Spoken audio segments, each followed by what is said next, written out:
Hey guys, welcome to Herding Little Cows to the Glory of God. This is Sarah, and we are doing a build a pantry for $5 a week. So buying your normal food for the week, but with an additional $5 learning how to stock a pantry.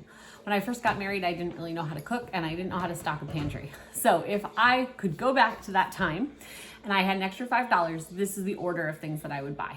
If you haven't been here before, we are on now week 7. So this is the first 6 weeks worth of food that we would have bought. This would have cost a total of $29.80.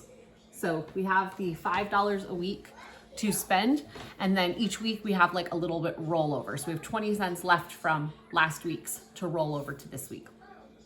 Most of the food that we are buying is shelf stable things or things that last a really long time in your refrigerator. There were a couple of those that just made sense to buy, but they are things that will last weeks and weeks. So I bought, the eggs aren't actually in here anymore, but I bought all of this food probably 5 weeks ago.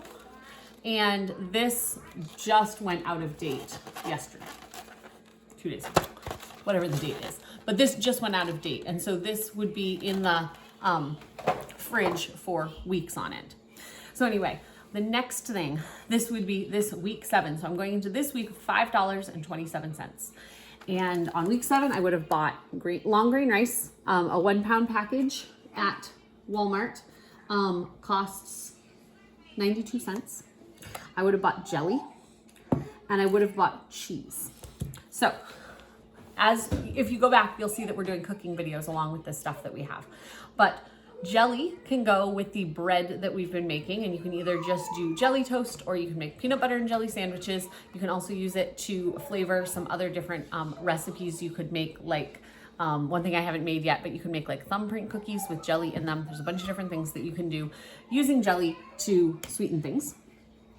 Rice can be added to a lot of meals. Anything that you would use like to serve on potatoes, you could serve on rice instead. You can even serve like pasta sauce and stuff on rice. It's also really great to add to soup because you can extend a soup by putting the rice in it. And then I also added cheese to this week. Cheese is not a necessity, but cheese is a good protein. It adds a lot of flavor to a meal. And so I would suggest that if you are buying cheese, that you buy cheese that is either a sharp cheddar or something that has a rich flavor to it, because you will need to use less of it to taste it in your recipes. But this adds protein to the things that you already have. So this total here cost $4.87. We are videotaping this in 2024, so prices have gone up over the last couple of years, but this right here costs $4.87, and so that takes me into next week with an extra 33 cents than I had before.